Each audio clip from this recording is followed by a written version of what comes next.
Boundaries. They're like invisible fences for your emotional landscape. But why are they so crucial?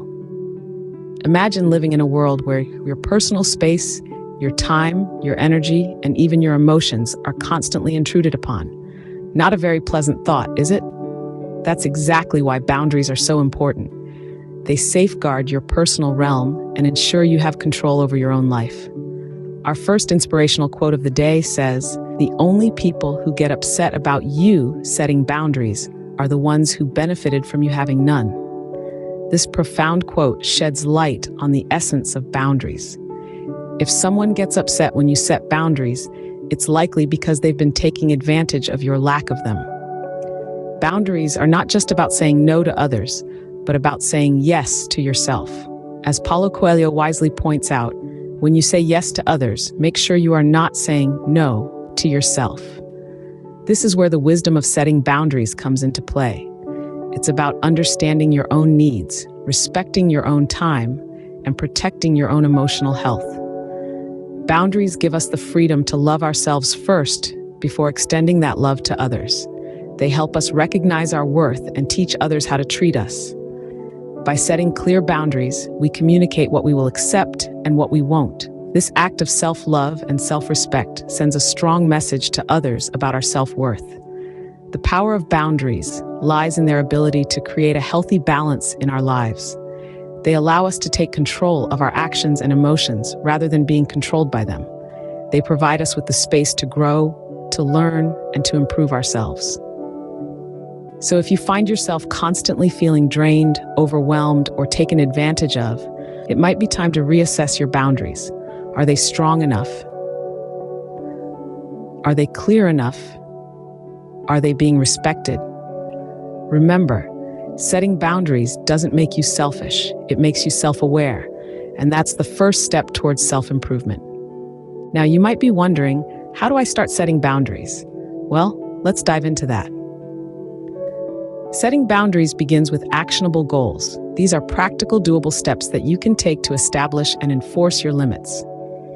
The first step is to identify your emotional drains. These could be people, situations, or environments that leave you feeling depleted, stressed, or overwhelmed. Consider this. Is there a person who always seems to take more from you emotionally than they give? Or maybe it's a situation, like an overly demanding job or a toxic friendship. Once you've identified these drains, the next step is to decide how you can limit your exposure to them. Here's an example. Let's say you have a friend who tends to monopolize your time and doesn't respect your need for personal space. An actionable goal might be to limit the time you spend with this person, or perhaps change how you interact. Maybe you decide to stop responding to their late-night texts, or you choose to hang out in group settings instead of one-on-one. Now here's the crucial part. These goals aren't just for the drawing board. They're meant to be incorporated into your daily routine. They're not one-off resolutions. They're lifestyle changes. So think about how you can weave these boundary-setting goals into the fabric of your everyday life. For instance, you could set specific quiet hours where you don't respond to non-urgent communications. Or you could start each day with a mindfulness practice where you remind yourself of your boundaries and make a commitment to uphold them. Remember, these are just examples. The beauty of boundary setting is that it's deeply personal. Your boundaries are your own, and they should reflect your unique needs and circumstances. So, when you're setting your goals, make sure they resonate with you. Think about what you need to feel respected, comfortable, and in control of your life. Then set goals that help you achieve that. Because at the end of the day, boundary setting isn't just about keeping others out, it's about letting your true self shine. The journey of boundary setting is personal and unique to everyone, so set goals that resonate with you. Boundaries aren't built in a day.